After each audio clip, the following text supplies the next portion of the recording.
Muy bien, compañeros, vamos a empezar nuestra clase de hoy.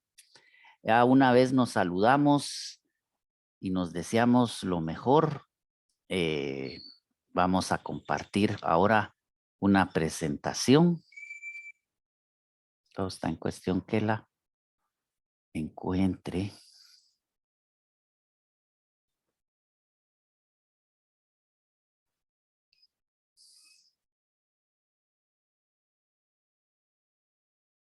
Cualquier duda, ya saben que pueden interrumpirme en cualquier momento y aclaramos, ¿verdad? Bien, aquí está la presentación. Lengua y modelización del mundo. Como les decía, la lengua forma modelos del mundo en nuestra mente, ¿verdad? Es así como vamos a conocer la realidad, creando modelos de ese mundo que nos rodea a través de la lengua. Y de ahí vamos a ver del por qué ese viejo dicho que dice, cada lengua, cada cabeza es un mundo, ¿verdad?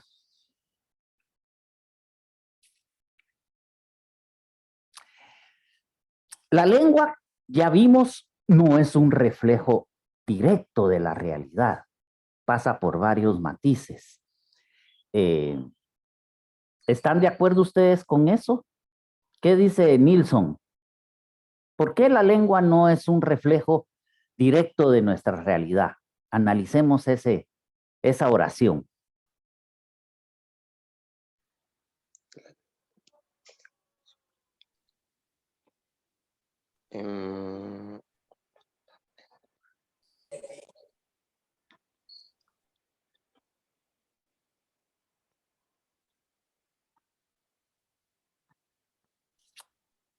Sí, no encuentro cómo explicar eso. Es difícil porque son cuestiones abstractas, ¿verdad? Exacto. ¿Quién nos ayuda? A ver, Melissa, ¿qué piensa usted? ¿Por qué la lengua no es un reflejo directo de la realidad? Porque para afirmar algo tendríamos que experimentarlo, digo yo, no solo hablarlo. A ver, ¿qué no? Porque la realidad es subjetiva en cada mente. ¿Perdón?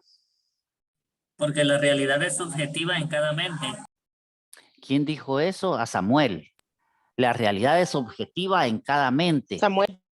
Samuel, perdón. ¿Qué dice Alejandra?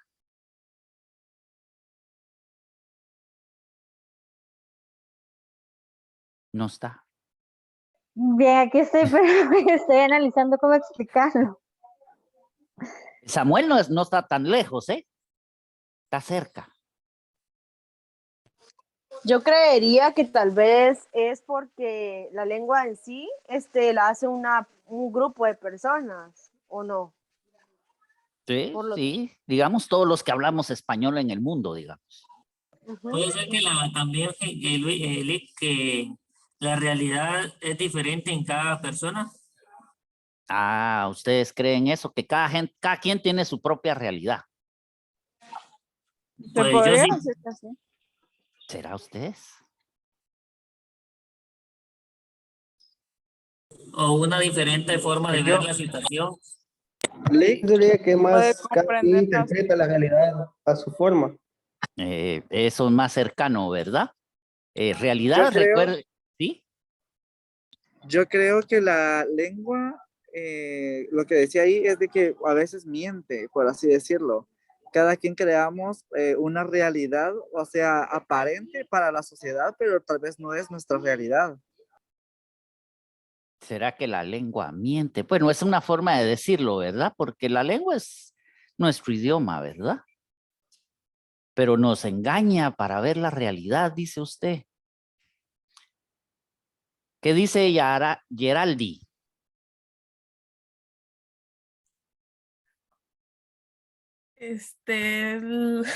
Pienso que es lo mismo, que la lengua es la que nos ayuda a percibir la realidad de las cosas.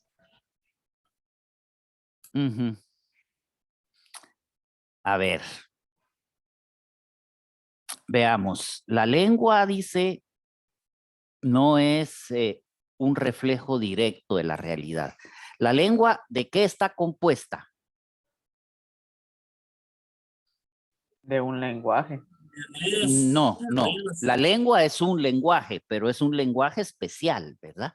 ¿La lengua de qué está compuesta? ¿De signos? Significados y significantes. Muy bien, de signos que tienen significado y significante, ¿verdad? El significante ya vimos que es la parte material, ¿verdad? Una flecha, un atardecer, un lago con volcanes, etcétera, ¿verdad? Ese es el significante. Y el significado es lo que nosotros le agregamos, ¿verdad? La idea, lo La abstracto, interpretación. la interpretación, ¿verdad? Que esa interpretación casi siempre es abstracta, no es algo concreto. Yo miro un paisaje y ¿qué me imagino? Vacaciones, digamos, ¿verdad? Vacación no es algo concreto que yo pueda tocar, como decir una taza, ¿verdad? Es algo abstracto. Vacación es, lo que yo entiendo, vacación es un periodo de tiempo en el cual yo descanso, me libero de mi trabajo, ¿verdad? Pero ese es un concepto mental. Me explico, yo no encuentro la vacación. ¿Dónde está la vacación, verdad? Quiero saludarlo, quiero tocarla. No, no, no está, ¿verdad? Es abstracta. Es pues una interpretación de la realidad, porque la realidad, ¿qué es el paisaje? Ese sí está ahí. Ese no lo podemos cambiar, la realidad está ahí. Igual para todos, ¿verdad? El paisaje. Alguien se imagina vacaciones, otro se imagina relajamiento, otro se imagina actividades ecológicas para sustentar el medio ambiente, o cada quien se imagina lo que quiera, ¿verdad? Para cada concepto, para cada significante, pueden haber varios significados, ¿verdad? Pero esos significados son interpretaciones. No es algo que yo diga, cabal, ¿verdad? Vacación, paisaje. No, puede ser playa, ¿verdad? Puede ser piscina, puede ser quedarme en casa almorzando, escuchando marimba, o qué sé yo. Ustedes ya no oyen marimba, ¿verdad? Pero, ¿verdad? O sea, es una interpretación. Entonces, la lengua está formada por signos lingüísticos, ¿verdad? Y esos signos lingüísticos tienen su significado, que es lo que nosotros entendemos cada vez que mencionamos una palabra. Cada vez que yo menciono vacación, usted se imagina descansando donde usted quiera, ¿verdad? Pero usted se imagina no yendo al trabajo, ¿verdad? Descansando. Es una interpretación. Entonces la lengua no es un reflejo directo de la realidad. Es una interpretación. Por supuesto, cada quien interpreta la realidad desde su particular punto de vista, desde donde está ubicado. Nadie puede tener una interpretación igual. Cada quien la varía según donde está respecto a observar la realidad. Yo estuve... Sí, ahí ¿sí? puede, incluso ahí puede involucrar lo que es la subjetividad y la objetividad. Porque como dice usted, lo objetivo son las vacaciones, ¿va? La Y realidad, digamos. A la realidad. Lo objetivo es la realidad y lo subjetivo es lo que usted se imagina ya en esa realidad. Exacto, exacto, cabalmente, ¿verdad? Y cada quien va a interpretar la realidad dependiendo de dónde se encuentre. Así como así como cada quien habla de la feria, así como le fue, ¿verdad? A quienes les fue bien, hay quienes les fue mal. Pero la feria es la feria para los dos. Fíjense que yo estuve una vez en unos cursos de periodismo ya hace muchos años, en donde estábamos en un aula, éramos como 10 gentes. Y a media aula, a media clase, perdón, la puerta se abrió de romplón, como que la empujaron, ¿verdad? Con mucha fuerza y se somató en la pared. Y entraron dos tipos peleando, ¿verdad? Primero verbalmente, después en los empujones, en cuestión de segundos, se empezaron a agarrar y a golpear ahí en clase. La actividad duró como 10 segundos tal vez, ¿verdad? Y ahí la paró el catedrático. Y resultó ser una farsa todo, por supuesto, ¿verdad? Pero al principio todo el mundo nos asustamos, pensamos que era real, fue bien hecho. Y después cada quien tuvo que escribir lo que había pasado, de lo que había sido testigo. Éramos como 10. Y no hubo un solo informe, una sola nota periodística igual a la otra. Todas fueron diferentes. Desde la más, aquella la más objetiva que se quiso centrar únicamente en los hechos, hasta la otra que le puso interpretaciones y todo. Pero uno leía las notas y hasta parecían eventos diferentes, ¿verdad? ¿Por qué? Porque cada quien interpreta la realidad dependiendo de dónde está, ¿verdad? Hasta el ángulo de vista, ¿verdad? No es lo mismo estar sentado junto a la puerta que estar en el rincón del fondo. Y ahí va a cambiar su perspectiva. Quien está hasta adelante va a escuchar cosas que tal vez no escucha el que está hasta atrás. Y el que está hasta atrás tal vez tiene una mejor panorámica del que está hasta adelante. ¿Me explico? Entonces la lengua no es un reflejo de la realidad directo. Es un reflejo, pero no directo de la realidad, ¿verdad? Sino que es un vehículo del pensamiento. Ahí va, ¿verdad? La lengua es como que se sube al pensamiento encima, ¿verdad? Y lo saca a pasear, ¿verdad? Y entonces usted solo va a ver, solo va a reflejar la parte del mundo externo que usted conoce, no la que no conoce, ¿verdad? Solo por donde lo llevó ese carro, ese vehículo, usted va a ir conociendo. A donde no fue, no, ¿verdad? Usted puede reflejar en su mente la parte del mundo que usted conoce,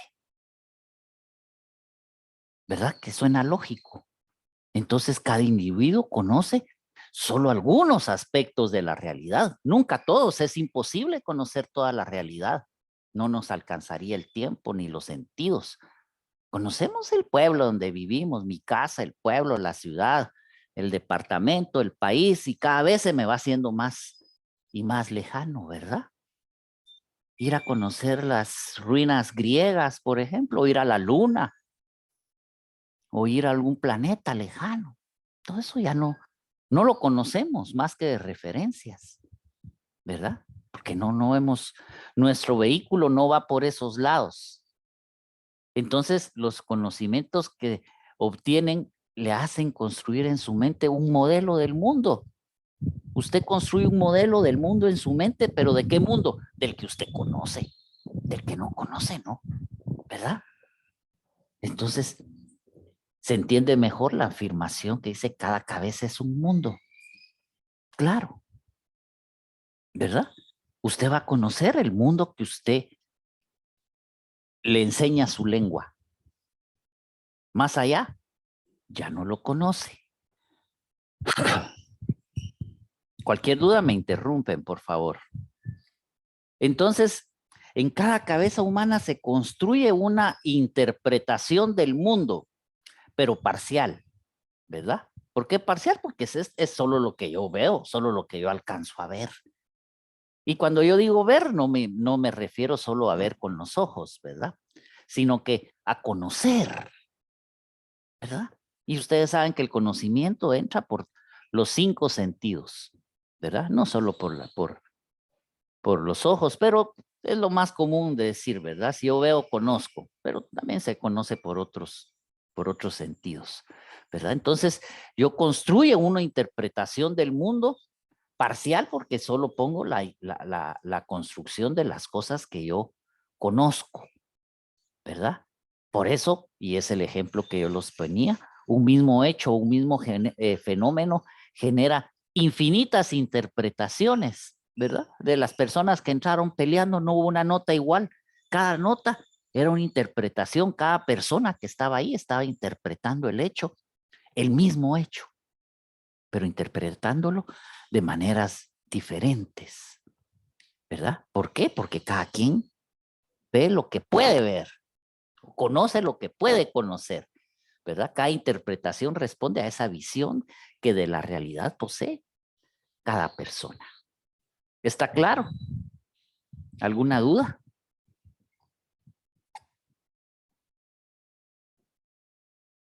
¿Seguros? Bien, pasemos entonces a la siguiente. Entonces, nuestra visión del mundo solo la conocemos por medio de la lengua que usamos, ¿verdad? Acordémonos que la lengua es la que se encarga de trasladar la cultura, de trasladar el conocimiento, ¿verdad? Entonces, nuestra visión es gracias a la lengua que usamos. Gracias a la lengua que usamos tenemos la visión del mundo que tenemos, ¿verdad? Nuestra lengua solo podrá nombrar la parte del mundo que conocemos y en consecuencia comunicará el modelo que de la realidad tengamos. Cuando nosotros tenemos ya un modelo del mundo en nuestra mente, lo comunicamos, ¿verdad? ¿Pero qué comunicamos? Lo que tenemos en ese modelo. No podemos comunicar lo que no conocemos, ¿verdad? Entonces la lengua constituye una modelización de la realidad. Yo modelo la realidad en mi cabeza. ¿Gracias a qué? A la lengua, ¿verdad? Gracias a la lengua que es la que me proporciona la información, ¿verdad? Entonces cada hablante se comunica, significa que cada hablante comunica con las palabras los conocimientos que posee. Usted posee conocimientos, los puede expresar con las palabras, ¿verdad? Lo que usted no conoce, no lo puede expresar con la palabra. Si usted no lo puede expresar con la palabra, es como que no lo conociera, ¿verdad? La cantidad de palabras que se dominan traducen la cantidad de conocimientos que se posean. A mayor dominio de vocablos, mayor desarrollo de ideas y viceversa. Por eso es que es tan importante leer, aprender nuevas palabras, aprender nuevas realidades, cómo las ven otros. Eso solo nos lo da la lectura. Entre mayor dominio de vocablos, mayor desarrollo de ideas. Aquel que no sabe leer ni escribir, el desarrollo de ideas es limitadísimo. Imagínense ustedes ir por la calle. Una nueva, ¿cómo le podría decir? Como abrir una puerta nueva en la mente, ¿verdad? Como abrir nuestra mente, expandirla a nuevas ideas. Exacto. Puntos de vista, ¿verdad? O percepciones de las personas ante las situaciones que se logran ver. Exacto, ¿verdad? Es conocer más cosas, ¿verdad? Y no quedarnos solo con lo que tenemos. Imagínense ustedes, pues, cuando uno estudia historia en la primaria, le enseñan la supuesta historia de Guatemala, ¿verdad? Y que vino don Pedro, que con caballo blanco y mató a aquel indito que no sabía que el caballo era lo mismo que el hombre, era diferente que el hombre, y que un quetzal pasó por arriba y se puso en el pecho de aquel. Y toda esa historia, ¿verdad? Que después cuando nosotros consultamos otras fuentes, nos damos cuenta que son una sarta de mentiras, ¿verdad? Entonces, ¿qué hicimos? Ampliamos nuestra mente, tenemos nuevo conocimiento, ¿verdad? La gente que no sabe leer y escribir apenas puede pensar. Imagínense ustedes ir caminando por una calle llena de rótulos y no saber qué dicen, qué comunican. Solo ver ahí linitas como dibujitos, ¿verdad? Entonces, por eso es que yo insisto tanto en que lean, ¿verdad? Lean todo lo que puedan, mejor si es literatura de la buena, o textos de conocimiento, ¿verdad? Que lean libros de comunicación. A ver, ustedes ya son prácticamente periodistas. Díganme con sinceridad, o no me lo digan, solo pregúntenselo ustedes. ¿Cuántos libros de periodismo han leído? Piensen.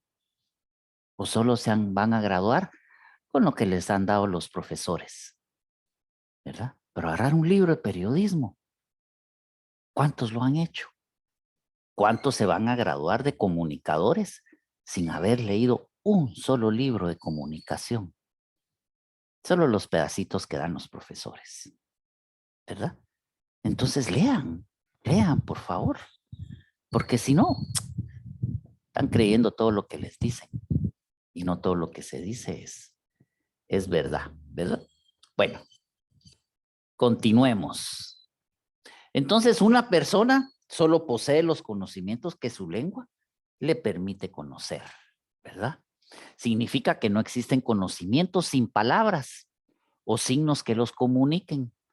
Si hay un conocimiento que no tiene un signo, no es conocimiento, no puede conocerse. Conocemos la realidad a través de los signos. Y los signos son interpretación de la realidad, no son la realidad, ¿verdad? No es un reflejo directo. Los límites del conocimiento de una persona se evidencian en el lenguaje que utiliza. ¿Qué lenguaje utiliza usted para comunicarse? ¿Se ha fijado ustedes que hay niños que ya están algo grandecitos y no quieren hablar? Y solo señalan y chían, ¿verdad? Y pujan y señalan que quiere esto y que quiere el otro, pero no hablan, ¿verdad? Está evidenciando que su conocimiento es limitado, no puede dominar todavía un lenguaje hablado. Entonces se limita a un lenguaje de señas, que es mucho menos efectivo, por supuesto, ¿verdad? Si quiere una cosa y la señala, se le entiende, pero si quiere algo más abstracto, difícilmente se le va a entender, ¿verdad? Así es, vean ustedes las personas que no saben leer o escribir, o una persona que solo estudió primaria, ¿verdad? El lenguaje que utiliza, y no solo el verbal, sino que todo el lenguaje que utiliza, evidencia que es una persona sin mucho conocimiento, ¿verdad? Entonces, cada ser humano conoce lo que las palabras que domina le permiten conocer. Por eso es que hay que dominar muchas palabras. ¿Cuántas palabras creen que tiene usted el español? ¡Sí! Imagínense, alrededor de 60, 70 o 70,000 palabras. ¿Cuántas sabe usted? ¿Cuántas domina usted? ¿Verdad? Hay gente, por Dios, sin ofender a los reggaetoneros.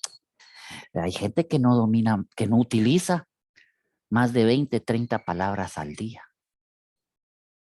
Y esas son las únicas que utiliza. Y sabrá algunas otras más, pero si uno ya le pone una palabrita ahí, no es que vos hablas con lenguaje rebuscado, dicen. No, no es lenguaje rebuscado. Lenguaje común y corriente, pero que esta persona no lo conoce, porque su lenguaje es muy pequeño. Entonces su desarrollo intelecto va a ser igual de pequeño. Entonces, entre más dominio de palabras, más conocimiento, ¿verdad? Cuando se adquiere un conocimiento nuevo, ¿verdad? Cuando de repente aparece algo nuevo, es necesario aprender también una o varias voces nuevas, palabras nuevas que traen conocimiento nuevo, ¿verdad? Si no se le pone una palabra nueva, entonces se le asigna un nuevo significado a una palabra que ya estaba antes, ¿verdad? Pero que ahora su significado varía. Por ejemplo, antes, cuando apareció el internet, para nombrarlo hubo que crear palabras nuevas. La palabra web, por ejemplo, ¿verdad? No existía. Había que darle una nueva palabra para un nuevo conocimiento. Y hubo otros nuevos conocimientos que utilizaron palabras viejas, digamos, palabras que ya existían. Por ejemplo, ratón, ¿verdad? Ahora cuando hablamos de ratón tenemos que ver el contexto para saber si está hablando del aparatito de la computadora o está hablando del animalito mamífero que anda en la calle, ¿verdad? Se utilizó una palabra que ya existía y se le dio un nuevo significado. O se creó una nueva palabra, ¿verdad? El idioma el idioma está vivo, crece, ¿verdad? Aumenta cada vez, no está muerto. Por ejemplo, cuando empezamos a estudiar, por ejemplo, lógica, aprender, tenemos que palabras nuevas que no conocíamos, que ya existen, pero que nosotros no conocíamos, como silogismo, falacia, premisa, ¿verdad? Cuando conocemos esas palabras y su significado, empezamos a dominar la disciplina de la lógica matemática, ¿verdad? Utilizamos palabras que ya están, pero que no las conocíamos. ¿Qué pasó? Nuestro conocimiento se amplió. Y eso va a ser nuestro desarrollo más fácil, ¿verdad? Las palabras, acuérdense ustedes, son sociales. No las crea y utiliza un individuo a su antojo. No, se comparten socialmente. Y lo mismo pasa en los pueblos, en los países, los grupos sociales. Cada grupo social utiliza determinadas palabras. Los jóvenes utilizan unas palabras que ya los viejos no utilizamos. Y los viejos utilizamos algunas palabras que ya los jóvenes no las utilizan, ¿verdad? Cuando llega un conocimiento nuevo, se hace acompañar también de nuevas palabras. Ya les decía, ahora se habla de chatear, sitio web, utilizar un ratón. Esas palabras hace 20, 25 años no significaban lo que significan ahora, ¿verdad? Y eso que 20, 25 años es poco. Y esto ocurre también en grupos más específicos o en diferentes estratos sociales. Quien vive en una ciudad desconoce las diferentes especies de planta que crecen en el campo. Alguien que crece en ciudad, mira el montón de plantas, ese es monte, dice, ¿verdad? Y con eso engloba todo, las más de 20 especies de diferentes seres vegetales que pueden darse así en un campo, ¿verdad? Ya un campesino dirá, no, esto no todo es monte. Esto es perejil, esto es hierbabuena, esto es culantro, esto es apio, pero alguien que no conoce el monte, ¿verdad? Entonces, cada grupo social, cada estrato social tiene sus propias palabras, su propia forma de identificar las cosas, de llamarlas. Entonces, la lengua no es una copia directa de la realidad, solo constituye una forma de ordenar en el pensamiento los datos que conocemos de la realidad. Un idioma como el español sirve como vehículo a cierto número de usuarios para comunicar sus pensamientos. No le sirve a un chino. Cuando en el habla no existen suficientes palabras, se tienen que construir nuevas. O se les prestan a otras lenguas. En español últimamente se han prestado muchas palabras al inglés, ¿verdad? Antes se le prestaban al francés, ¿verdad? La palabra boulevard, por ejemplo, es una palabra francesa y se escribe B-O-U, boulevard, ¿verdad? Ya en el español ya se escribe boulevard, como se escucha. Porque en español no existe, ¿sí? Eso no sería tomar, eso se podría llamar también como una contracultura lingüística. No, porque no viene a cambiar nuestra cultura, sino que únicamente nos sirven, enriquecen nuestra lengua, ¿verdad? Más bien enriquecen nuestra lengua. La palabra bugambilia, boulevard, no existían antes, ¿verdad? Ahora son parte del idioma español. Ya se castellanizaron, ya no se escriben en francés, se escriben en español. Hay otras palabras en inglés como pick up, por ejemplo. Los gringos lo escriben pick up, ¿verdad? Nosotros ya lo tenemos que escribir pick up, así como se oye, junto. P-I-C-O-P, pick up, ¿verdad? Ya vino a enriquecer nuestro idioma, ¿verdad? Entonces, se prestan palabras de otros idiomas, ¿verdad? Del latín, por ejemplo, del griego surgen palabras como teléfono, telegrama, televisión, ¿verdad? Televisión viene del griego, tele, distancia y visión, ver, vista, ¿verdad? Visión a distancia, televisión, teléfono, teledistancia, fono, sonido, ¿verdad? Son palabras prestadas de otras lenguas, incluso ya lenguas muertas. Nos queda menos de un minuto. Cerremos y volvemos a entrar ya solo para el final de la presentación. Muchas gracias.